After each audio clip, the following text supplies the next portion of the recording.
Problemado ang ilang meat vendors sa Dagupan City sa nararanasang kakulangan sa supply ng karne ng baboy. Ang detalye ihahatid live ni Jasmine Gabriel Galban. Jasmine? Chris, tuloy-tuloy ang monitoring ng Veterinary Office sa lahat ng karne ng baboy na ipinapasok sa mga pamilihan sa lungsod ng Dagupan.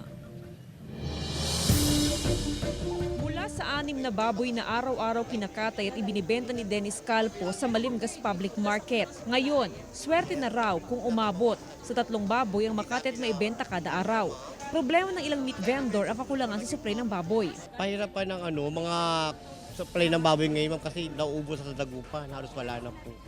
Kumuha na sa ibang lugar, Sambales, ganun po madam.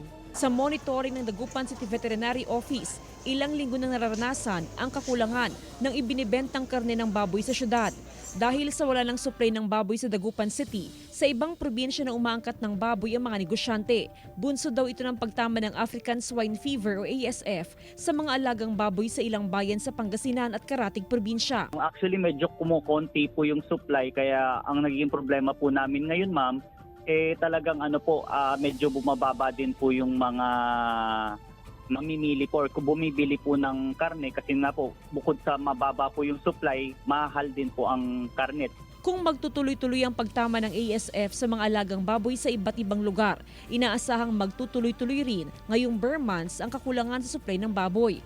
At kung hindi makontrol, posibleng tumaas pati ang presyo ng karne ng baboy. Sa ngayon, nasa 300 hanggang 350 pesos ang kada kilo ng karne ng baboy. Chris, ayon sa Veterinary Office, may mangilan-ngilan pa ring backyard piggery sa lungsod ng Dagupan. Yung mga piggery na yan, ang mahigpit na minomonitor ng Veterinary Office para malaman kung may mga nagkakasakit na alagang baboy at para matiyak na safe for consumption ang mga ibinibentang karne ng baboy sa mga pamilihan. Chris? Maraming salamat, Jasmine Gabriel Galban.